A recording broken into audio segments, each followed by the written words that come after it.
को, सभी बच्चों को ड्रोन पाठशाला में आपका स्वागत है। आज जो हम chapter 3 class 10th pair of linear equation को डील करेंगे। सबसे पहले उसका इंट्रो समझेंगे कि इसके अंदर क्या है, पेयर ऑफ लीनियर इक्वेशन क्या होती है, क्यों हमारी इसकी जरूरत पड़ी, क्या इसकी एप्लीकेशन है, क्यों इसको हमने यूज किया। सबसे पहले हम इसको समझेंगे। इसको हिंदी में बोलते हैं दो चर वाले रैखिक समीकरण। फिर उसके बाद आगे हम इन क्वेश्चनों के जो एक्सरसाइज है उसके क्वेश्चन को डील करेंगे, किस तरीके से हम सॉल्व करेंगे उसको, वो डील करेंगे। तो सबसे पहले आओ बच्चों हम आप इसका बेसिक इंट्रोडक्शन सीखते हैं। देखो बच्चों, सबसे पहले हम क्या सीखेंगे, यहाँ पर ध्यान से समझो इंट्रोडक्शन। यहां पर क्या देखेंगे हम, pair of linear equation in two variable. Pair of linear equation in two variable, दो चर वाले रैखिक समीकरण। Pair of linear equation in two variable, इसका मतलब क्या है बच्चों, हमने लास्ट वीडियो में चैप्टर 2 में पॉलिनोमियल्स पढ़ा था, बहुपद पढ़ा था, पॉलिनोमियल्स पढ़ा था, जिसके अंदर हमने पॉलिनोमियल्स को on the basis of degree के बेसिस पे हमने डिफाइन किया था। अगर हमने बताया था कि वहां पर कि अगर हमारी कोई भी इक्वेशन जो होती है उसकी डिग्री अगर 1 है तो वो लीनियर इक्वेशन कहलाती है, अगर डिग्री 2 है तो वो क्वाड्रेटिक इक्वेशन कहलाती है। फॉर एग्जांपल हम यहाँ पे देखेंगे, अगर जैसे मैंने लिखा ax प्लस b, तो ये क्या है हमारी, ये लीनियर है। और अगर हमने लिखा ax square plus bx plus c, तो ये क्या है हमारा, ये क्वाड्रेटिक है। ये मैंने आपको बताया था पिछली क्लास में। तो यहां पर हम अब जो चैप्टर 4 है वो तो हमारा क्वाड्रेटिक इक्वेशन का चैप्टर है, जब हम उसे पढ़ेंगे। अभी हम यहाँ पर थर्ड चैप्टर की बात करते हैं, तो वह है यहाँ पर ax plus b linear equation on the basis of degree. यानी कि अगर हमारी x की पावर अगर 1 होती है, अगर x की पावर हमारी 1 होती है तो वो होता है linear equation in one variable. Linear equation in one variable, अगर हमारी x की पावर क्या होती है बच्चों, 1 होती है।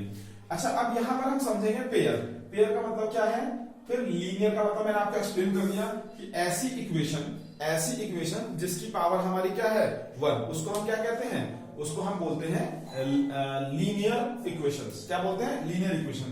अब एक चीज और समझेंगे बच्चों, ध्यान से समझिएगा।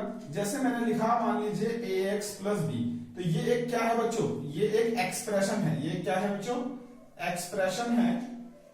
और अगर मैं ax plus b equal to 0 लगा दूं तो क्या बन जाएगी बच्चों, ये बन जाएगी इक्वेशन। क्या बन जाएगी बच्चों, इक्वेशन। इक्वेशन का मतलब यह है कि कोई भी ऐसी एक्सप्रेशन जिसके अंदर इक्वल टू 0 आ जाए, और या इक्वल टू कोई भी टर्म आ जाए, 0 या कोई टर्म आ जाए, हमारी इक्वल टू के साइन के साथ कोई एक्सप्रेशन आए, तो उसको हम क्या बोलते हैं, इक्वेशन बोलते हैं बच्चों। ठीक है, उसको क्या बोलते हैं, इक्वेशन बोलते हैं। अब यहाँ पर जैसे कि हम साइंस में भी देखेंगे इस चीज को। अब लीनियर का मतलब मैंने आपको एक्सप्लेन कर दिया, पेयर का मतलब 2, और इक्वेशन का मतलब एक्सप्लेन हो गया 2 वेरिएबल। 2 वेरिएबल का मतलब क्या होता है बच्चों, देखो दो चीजें। वेरिएबल का मतलब यहाँ पर है चर। देखिए वेरिएबल का मतलब देखिए क्या होता है, कोई भी स्टैंडर्ड इक्वेशन को हम इस तरीके से रिप्रेजेंट करेंगे, ax plus b y plus c equal to 0। इसका मतलब देखिए, ध्यान समझिए बच्चों, देखिए दो वेरिएबल हो गए x एंड y। इसका मतलब क्या है, हमारे जब दो वेरिएबल हो गए तो ये हमारी इक्वेशन हो गई लीनियर इक्वेशन इन टू वेरिएबल। लीनियर इक्वेशन इन टू वेरिएबल। अब उन्होंने बोला पेयर, अब उन्होंने क्या बोला, पेयर। तो वहां पे देखेंगे, देखो बच्चों, देखो मैंने यहाँ पर एक्सप्लेन कर रखा है, ये देखिए ध्यान समझिए। पेयर का मतलब ऐसी दो इक्वेशन जिसके अंदर 2 वेरिएबल हो, उसको हम पेयर में रिप्रेजेंट करें, तो उसको हम डील करें, उसको सॉल्व करें, या फिर ग्राफिकली या फिर एल्जेब्रिकली उसको हम यूज करें, किस तरीके से हम उसका बेनिफिट उठाएं, वो यहाँ पर देखेंगे हम बच्चों। तो देखिए ये यहाँ पर 2 इक्वेशन मैंने एक्सप्लेन कर रखा है, ध्यान समझिएगा। a1x plus b1y plus c1 equal to 0, a2x b2y plus c2 equal to 0। तो देखो बेटा, यहाँ पर हम पहले हम लीनियर इक्वेशन की डेफिनेशन को देख लेंगे। ये यहाँ पर मैंने आपको पेयर का मतलब समझा दिया। यहाँ पर अब हम सबसे पहले आएंगे लीनियर इक्वेशन की डेफिनेशन को देखेंगे। लीनियर इक्वेशन की डेफिनेशन क्या कहती है, equation which has degree 1 can be put in the form of this where a b c are real number, a not equal to 0, b not equal to 0 is called a linear equation। यहां तक समझ में आ गया बच्चों सभी को। अच्छा, linear equation का मतलब यह है कि वो उसके अंदर दो वेरिएबल हो और कुछ कांस्टेंट हो, तो और उसका कांस्टेंट जो हमारे जो कोफिशिएंट है वो 0 ना हो, a और b, तो वो हमारी लीनियर इक्वेशन में 2 वेरिएबल कहलाती है। अब pair of linear equation, 2 linear equation in the same 2 variable, variable सेम होने चाहिए बच्चों, are called pair of linear equation. इसको हम simultaneously pair of linear equation भी बोलते हैं बच्चों। तो आप इस चीज को समझेंगे, ठीक है बच्चों। यहाँ पर ABC, A1 B1 C1 A2 B2 C2 real number है, जिसमें A1 का स्क्वायर प्लस B1 का square not equal to 0, A2 का स्क्वायर B2 का स्क्वायर नॉट इक्वल टू 0 है। यहाँ पर यहां तक ये समझ सकते हैं 0 नहीं होना चाहिए, तभी हमारी पेयर ऑफ लीनियर इक्वेशन कहलाएगी, ठीक है बच्चों। अब हम क्या करेंगे बच्चों, इस पेयर ऑफ लीनियर इक्वेशन को डील करेंगे किस तरीके से। A pair of linear equation in two variable can be represented and solve by two method, graphically method and algebraically method. देखो बेटा, ग्राफिकली मेथड में हम आगे देखेंगे कि किस तरीके से हम दो पेयर ऑफ लीनियर इक्वेशंस को डील करते हैं, वो कैसे आपस में इंटरसेक्ट करेगी, कोइंसाइड करेगी या पैरेलल होगी, मैनी सॉल्यूशन होंगे, वन सॉल्यूशन होंगे, वो आगे हम देखेंगे अभी, ठीक है। उसके बाद अलजेब्रिकली एक्सप्रेशन मेथड में हम ये देखेंगे कि दो इक्वेशन को किन किन मेथडों से सॉल्व करा जा सकता है। हमारे पास बेसिकली तीन मेथड है। एक हमारा मेथड होता है सब्स्टिट्यूशन मेथड, दूसरा मेथड होता है हमारा क्रॉस मल्टीप्लिकेशन मेथड, तीसरा मेथड होता है हमारा एलिमिनेशन मेथड। इन तीनों मेथड से हम क्या करेंगे, दो पेयर ऑफ लीनियर इक्वेशन को सॉल्व करेंगे बच्चों, ठीक है। यहां पर अब मैं आपको एक चीज बताना चाहता हूं कि जो हमारी लीनियर इक्वेशंस हैं, ठीक है, ये तो मैंने आपको एक्सप्लेन कर दिया कि एक्सप्रेशन क्या करता है। एक चीज और देखिए कि अगर मान लीजिए हमारी ये भी एक देखिए इक्वेशन है 2x square plus 2 plus 3 equal to 0, ये भी इक्वेशन है, बट ये क्या है हमारी क्वाड्रेटिक इक्वेशन। ये क्या है हमारी क्वाड्रेटिक इक्वेशन, ये हम डील करेंगे चैप्टर 4 में। चैप्टर 4 में हम इसके ऊपर डील करेंगे। अच्छा बच्चों, एक मैं आपको ये बताना चाहता हूं कि ये लीनियर इक्वेशन जो है pair of linear equation in two variable हम पढ़ क्यों रहे हैं, इसका एप्लीकेशन क्या है। तो एक बार हम इसका एप्लीकेशन जानेंगे कि इसका एप्लीकेशन क्या है, क्या इसका यूज है, क्या मतलब कहाँ बेसिकली इसका यूज कर सकते हैं, क्या क्या कंडीशन बन सकती है, वो देखेंगे बच्चों। एक बार मैं थोड़ा सा रब कर देता हूं क्योंकि थोड़ी सी स्पेस की कमी हो रही है। आप इसका स्क्रीनशॉट ले लें।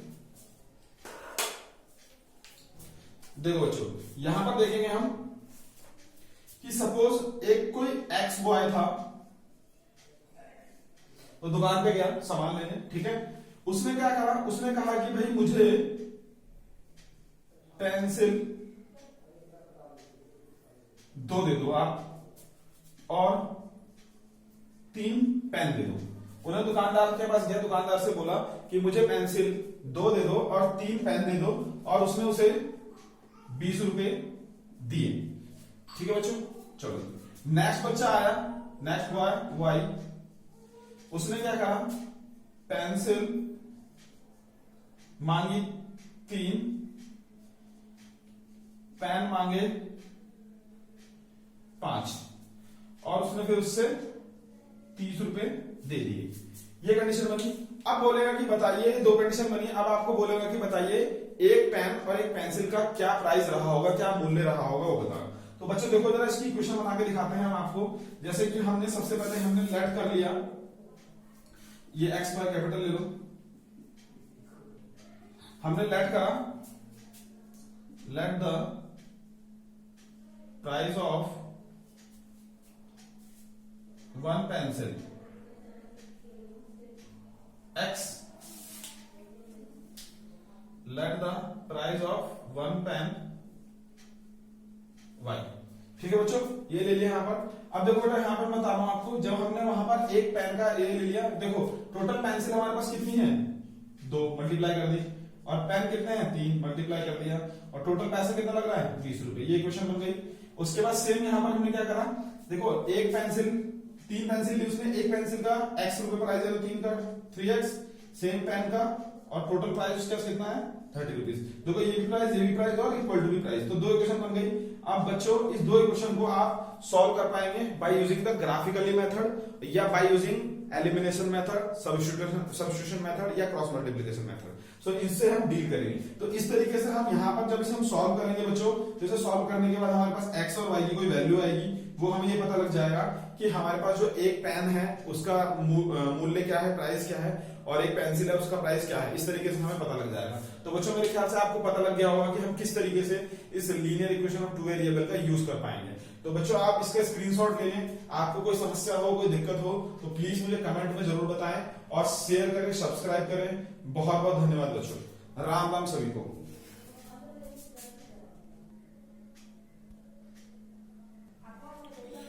चलो बच्चों अब थोड़ा डिस्कस करेंगे, देखेंगे। अब यहाँ पर हम देखेंगे कि कुछ आगे के टॉपिक्स जो बेसिक चीजें उसको डिस्कस करेंगे कि हम दो इक्वेशन जो हमारी लीनियर पेयर ऑफ इक्वेशन है, उस लीनियर पेयर ऑफ इक्वेशन को ग्राफिकली और एल्जेब्रिकली जब हम लेते हैं या सॉल्व करते हैं तो हमारा क्या कंक्लूजन निकलता है, उससे क्या हमें बेनिफिट होता है, मतलब क्या डील होता है वो हम देखेंगे। यहाँ पर देखो बच्चों, दो कंडीशन है हमारे पास, पेयर ऑफ लीनियर इक्वेशन ये गिवन है। यहाँ पर देखो simultaneous linear equation in two variable and it's solution bye graphically and algebraically. Graphically का मतलब ग्राफीय विधि द्वारा, हिंदी मीडियम वालों के लिए, एंड एल्जेब्रिकली मतलब बीज गणितीय द्वारा। वो जो मैंने तीन मेथड आपको बताए थे, बीज गणितीय द्वारा, ठीक है बच्चों। अब ध्यान समझेंगे बच्चों, बीज गणितीय द्वारा हो गया। अब ध्यान समझेंगे बच्चों कि यहां पर हम क्या करेंगे, ये हमारी क्या है, स्टैंडर्ड इक्वेशन है। ये हमारी क्या है, स्टैंडर्ड इक्वेशन है। किसकी स्टैंडर्ड इक्वेशन है? आपकी linear equation of two variable की स्टैंडर्ड इक्वेशन है बच्चों। यहाँ पे देखिए a1x b1y plus c1 equal to 0, a2x plus b2y plus c2 equal to 0।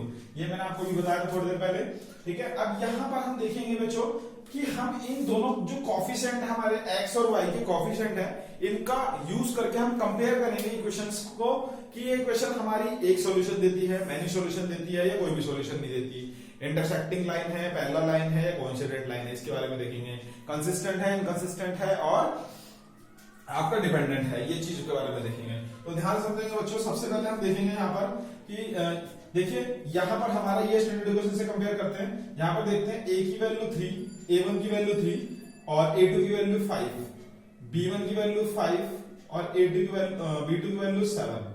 साफ साफ आपको क्वेश्चन दिख रहा है, ये क्या बराबर आ रहे हैं, ये क्या बराबर आ रहे हैं, ये नहीं बराबर आ रहे हैं। इसका मतलब ये है कि जब ये बराबर नहीं आ रहे बच्चों, तो ये क्या है हमारी, अगर ये बराबर नहीं आ रहे तो ग्राफिकली जब हम इस इक्वेशन को सॉल्व करेंगे, अभी मैं आपको एक्सप्लेन करूंगा 3.1 एक्सरसाइज में ग्राफिकली मेथड से कि हमारी इक्वेशन किस तरीके से सॉल्व होती है, और हम एक्सरसाइज 3.1 में देखेंगे। जब हम ग्राफिकली से सॉल्व करेंगे बच्चों, तो ग्राफिकली जब हम इसे सॉल्व करेंगे तो इस तरीके से कुछ ग्राफ आएगा आपका इंटरसेक्टिंग लाइन का। सपोज इस तरीके से कुछ कटता हुआ लाइन आपको दिखाई देगी। तो जब इस तरीके से कटती हुई लाइन दिखाई देगी, इसका मतलब वो इंटरसेक्टिंग लाइन होगी, हिंदी में बोलेंगे उसे प्रतिच्छेदित रेखा। और अगर हम एल्जेब्रिकली से सॉल्व करेंगे बच्चों, तो जब दो लाइन जहां पे कट करती है बच्चों, जब दो लाइन यहां पे कट करती है, तो ग्राफ में उस पॉइंट पे एक्स एक्सिस पे और वाई एक्सिस पे बच्चों, मैं थोड़ा सा बड़ा सा बना देता हूं। सपोज मान लो ये कट पॉइंट है, यहाँ पर एक्स की वैल्यू हमारी 2 हो गई और वाई की वैल्यू मान लो 1 हो गई। तो हम देखेंगे बच्चों कि एक्स पे और वाई पे जो कटिंग पॉइंट होगा वो हमारा क्या आंसर देगा, वो बेसिकली देगा 1 सॉल्यूशन। क्या देगा बच्चों? 1 सॉल्यूशन देगा। तो यहाँ पर एग्जैक्टली 1 सॉल्यूशन आएगा, यानी यूनिक सॉल्यूशन आएगा, एक ही सॉल्यूशन आएगा। जहां पे दो लाइन आपस में कटती है वहां पर एक सॉल्यूशन आता है, ठीक है। और जब ये सॉल्यूशन देगा तो डेफिनेटली इन दोनों इक्वेशन का कंसिस्टेंट होना इसकी मजबूरी होगी, डेफिनेटली, ठीक है बच्चों। तो ये हमारा यहाँ पर कंसिस्टेंट होगा ही होगा, ठीक। नेक्स्ट चलते हैं हम, यहाँ पर नेक्स्ट पे डील करेंगे। नेक्स्ट जब हम चलेंगे तो यहाँ पे देखेंगे बच्चों कि दो हमारी लाइंस हैं। अब इसको कंपेयर करते हैं बच्चों। यहाँ पे देखेंगे कि a1 की वैल्यू 2 है, a2 की वैल्यू 4 है, इसकी वैल्यू 3 है, b2 की वैल्यू 6 है, और c1 की वैल्यू 4 और c2 की वैल्यू -8। देखिए बच्चों, माइनस माइनस कैंसिल आउट, ये 1/2,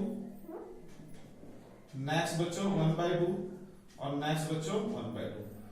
2 4 जा 2 2 जा 4 और 3 2 जा 6 और 4 2 जा 8। ये आपका आ गया। इसका मतलब क्या हुआ बच्चों, तीनों a1 अपॉन में a2, b1 अपॉन में b2 और c1 अपॉन में c2। बच्चों ये तीनों देखो बराबर हो गई है। ये तीनों क्या हो गया, a1 अपॉन में a2, b1 अपॉन में b2 और c1 अपॉन में c2। जब तीनों बराबर हो गए हैं, इसका मतलब ये है कि हमारी जो लाइन है वो कोइंसिडेंट है। कोइंसिडेंट का मतलब ये होता है बच्चों, एक ग्राफ है सपोज मान लो हमारा, तो ग्राफ के अंदर बेसिकली आपने 9th क्लास में ग्राफ के बारे में थोड़ी बहुत स्टडी की होगी। अगर एक लाइन ऐसे गई और दूसरी लाइन भी उसी के ऊपर अगर आती है तो उसको हम बोलते हैं कोइंसिडेंट लाइन, और हिंदी में बोलते हैं समपाती रेखाएं।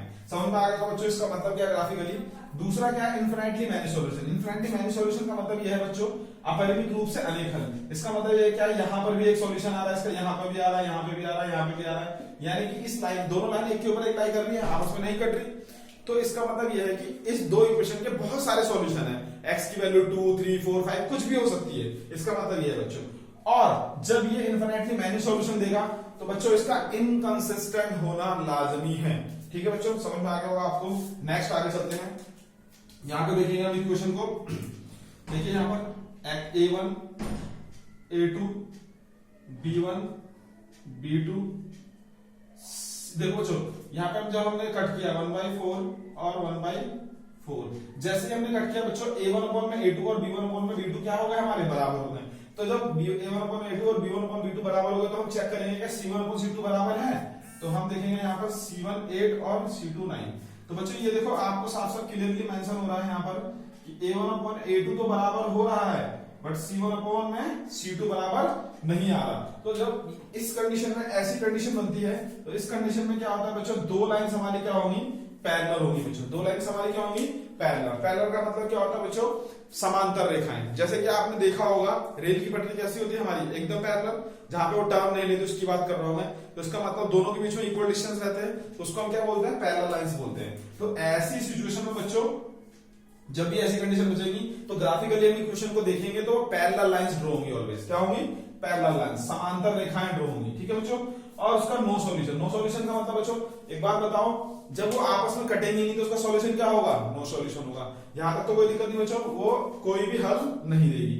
और जब कोई भी हल नहीं देगी तो वो डिपेंडेंट होगी और कंसिस्टेंट होगी, आश्रित और संगत होगी, आश्रित और संगत होगी। मेरे ख्याल से बच्चों आपको ये बेसिक चीज एकदम समझ में आ गई होगी। अब हम क्या करेंगे बच्चों, एक्सरसाइज 3.1 सॉल्व करेंगे, जिसके अंदर हम उसको ग्राफिकली और एल्जेब्रिकली रिप्रेजेंट करेंगे इक्वेशन को, और ग्राफिकली हम सॉल्व करेंगे। बाकी 3.2 3.4 में हम एल्जेब्रिकली इक्वेशन को सॉल्व करेंगे like elimination method, substitution method और क्रॉस मल्टीप्लिकेशन मेथड के बेसिस पे, या फिर हिंदी में बोले विलोपन विधि, और आपका सब्स्टिट्यूशन एलिमिनेशन मेथड को बोलते हैं विलोपन विधि, और सब्स्टिट्यूशन मेथड को बोलते हैं विस्थापन विधि, और आपका क्रॉस मल्टीप्लिकेशन मेथड को बोलते हैं ब्रज गुणनखंड विधि। क्रॉस मल्टीप्लिकेशन मेथड को बोलते हैं ब्रज गुणनखंड विधि। तो मेरे ख्याल से सभी बच्चों को चीज समझ में आ गई होगी।